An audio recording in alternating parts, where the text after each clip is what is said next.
வணக்கம். செல்வகுமாரின் முக்கடல் காற்று பற்றிய அறிவிப்பும் இலங்கைக்கான வானிலை ஆய்வறிக்கையும். 2025 மே 2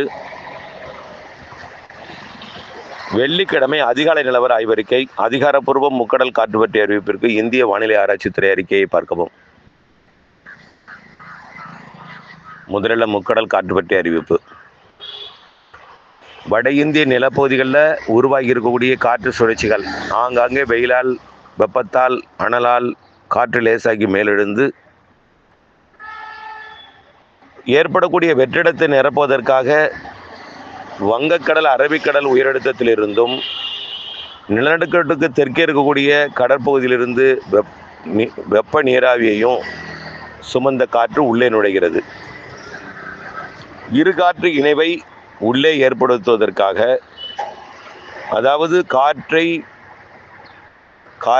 வெப்பத்தால் லேசாகி மேலெழுந்த இடத்தில் ஏற்படக்கூடிய வெப்பத்தை, அதாவது வெற்றிடத்தை நிரப்புவதற்காக தெற்கு, தென்கிழக்கு, தென்மேற்கு, மேற்கு திசையிலிருந்து தென் மாநிலங்கள் ஊடாக வட மாநிலங்கள் நோக்கி பயணிக்கக்கூடிய காற்று குமரிமுனை வழியாக, மன்னார் வளைகுடா வழியாக, டெல்டா மாவட்டங்கள் ஒட்டிய பகுதி வழியாக வடக்கு நோக்கி பயணிக்க இருக்கிறது. இது தமிழ்நாட்டின் தரைப்பகுதியில் ஏற்படக்கூடிய வெப்பத்தால் லேசான வெற்றிடத்தை நிரப்புவதற்கு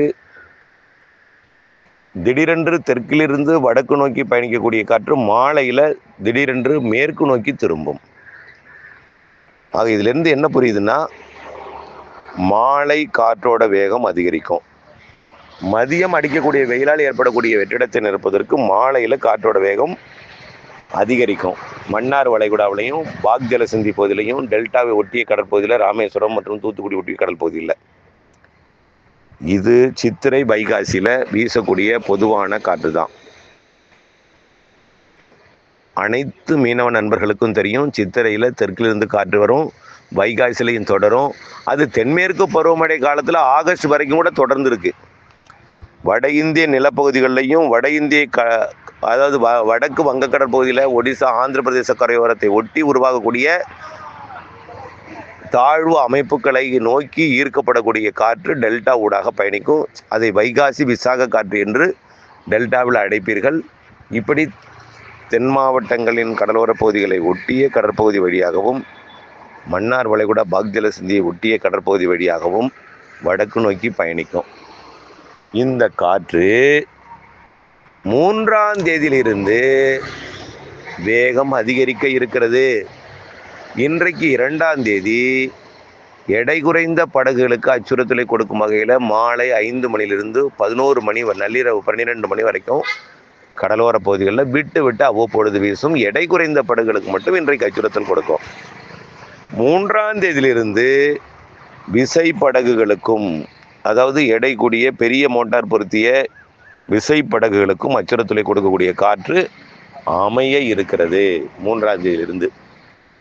இது மன்னார் வளைகுடா, பாக் ஜலசந்தியில் மட்டும் இல்லை, தற்பொழுது கர்நாடக கரையோரம் வளிமண்டலத்தில், அதாவது கரையோரத்தை ஒட்டிய கடற்பகுதிக்கு மேல் வளிமண்டலத்தில் நீடித்திருக்கக்கூடிய காற்று சுழற்சி வடக்கு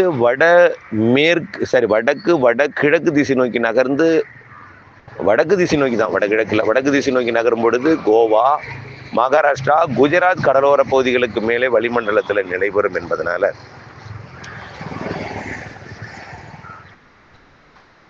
அரபிக்கடலிலிருந்தும் கர்நாடகா கடலோரத்தை நோக்கி வரக்கூடிய நாட்களிலும், பிறகு படிப்படியாக அது வடக்கு நோக்கி நகரும் பொழுது முதல் வாரத்தின் பிற்பகுதி, 2வது வாரத்தில் மகாராஷ்டிரா, குஜராத், அதாவது சூரத் உள்ளிட்ட மும்பையில் உள்ள பகுதிகளுக்கும் அரபிக்கடலிலிருந்து வலுவான காற்று தரையேறும்.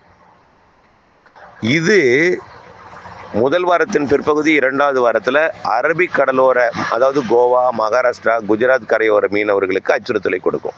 அச்சுறுத்தல் என்ன? இந்திய வானிலை ஆய்வு நிறுவனமே தடை விதிக்கும் அளவிற்கு அந்த காற்று இருக்கும்.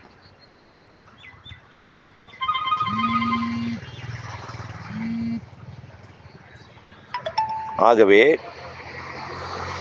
அரபிக்கடலிலும் காற்றின் வேகம் அதிகரிக்க போகிறது. குமரிக்கடலிலும் காற்று வேகம் அதிகரிக்க போகிறது. மன்னார் வளைகுடா பாக்ஜல சிந்தி பகுதிகளில் வைகாசி சித்திரை மாதம் வீசக்கூடிய காற்றும் தொடரப்போகிறது. இது 10ஆம் தேதியிலிருந்து மேலும் வலுப்பெறப் போகிறது. அதனால மீனவர்களுக்கு அச்சுறுத்தலை கொடுக்கக்கூடிய முக்கடலிலும் காற்று வரக்கூடிய வாரத்தில் முதல் வாரத்தின் பிற்பகுதி 2வது வாரத்தில் இன்னும் கூட இருக்கிறது. தொடர்ந்து இது மே மாதத்தில் மத்திய நாட்கள், அதாவது 14, 15, 16 தொடர்ந்து அச்சுறுத்தும் காற்று 65 கிலோமீட்டர் வேகத்தில் கூட மன்னார் வளைகுடாவில் இருக்கலாம். ஆகவே மீனவர்களுக்கு கடும் அச்சுறுத்தலை கொடுக்கக்கூடிய, மீன்பிடித்தலுக்கு தடை ஏற்படுத்தக்கூடிய காற்று தொடங்க போகிறது என்பதை நினைவில் கொண்டு ஆழ்கடலுக்கு மீன்பிடிக்காமலும் இலங்கை சுற்றுவட்டார கடற்பகுதிக்கு செல்லாமலும் கரையோரத்தில் மீன்பிடிப்பவர்கள் கூட முன்னெச்சரிக்கையுடன் இருந்து கொண்டு தொடர்ந்து முதல் வாரத்தின் பிற்பகுதி 2வது வாரம் 3வது வாரம்லாம் அதிகரிக்க போகிற காற்றோட வேகம் அறிந்து தடையா அல்லது அச்சுறுத்தலா, எந்த பகுதிக்கு காற்றோட வேகம் அதிகரிக்கும் என்பதெல்லாம் புரிந்து உணர்ந்து கடல் தொழிலுக்கு நீங்கள் செல்ல வேண்டும் என்று அன்பாக கேட்டுக்கொள்கிறேன். அடுத்தபடியாக இலங்கைக்கான வானிலை ஆய்வறிக்கை. இலங்கையில் தென்மேற்கு திசையிலிருந்து உயரடுத்த காற்று நுழைகிறது. தெற்கு திசை வழியாக நிலநடுக்கோட்டு இந்திய பெருங்கடலிலிருந்து வரக்கூடிய வெப்ப நீராவி நுழைகிறது. ஆக மேற்கு திசையிலிருந்தும் தெற்கு திசையிலிருந்தும் இலங்கையில் காற்று நுழைகிறது. இந்த மேற்கு தெற்கு திசை இருவேறு காற்றுகள் ஒன்றிணைந்து இலங்கையில் மதிய மாலையில் இடிமழை பொழிவை தொடக்க இருக்கிறது. தொடங்கி பொய்து கொண்டு தான் இருக்கு, இது தொடர இருக்கிறது.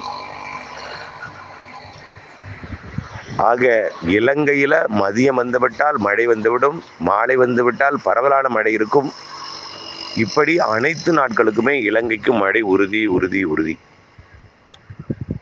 மே மாதம் முழுவதுமே இலங்கைக்கு நல்ல மழைப்பொழிவை கொடுக்கும். மே மாத இறுதி வரைக்கும் மதிய மாலை இரவு இடிமழை பொழிவு உண்டு.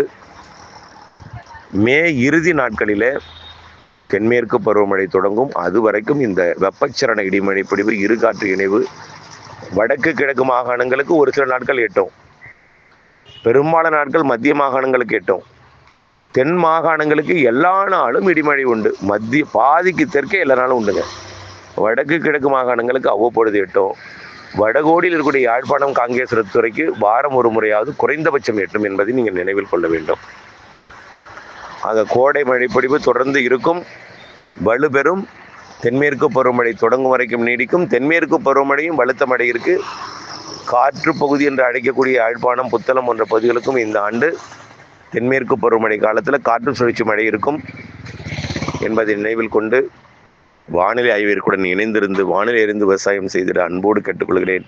மழைநீரை சேகரிக்க மழைநீர் சேகரிப்பு அமைப்பை ஏற்படுத்தி காத்திருங்கள். உங்களுக்கும் மழை இருக்கும். கைவசம் நீர் தேக்கி கவலை இல்லாமல் விவசாயம் செய்ய அன்போடு கேட்டுக்கொள்கிறேன். நன்றி.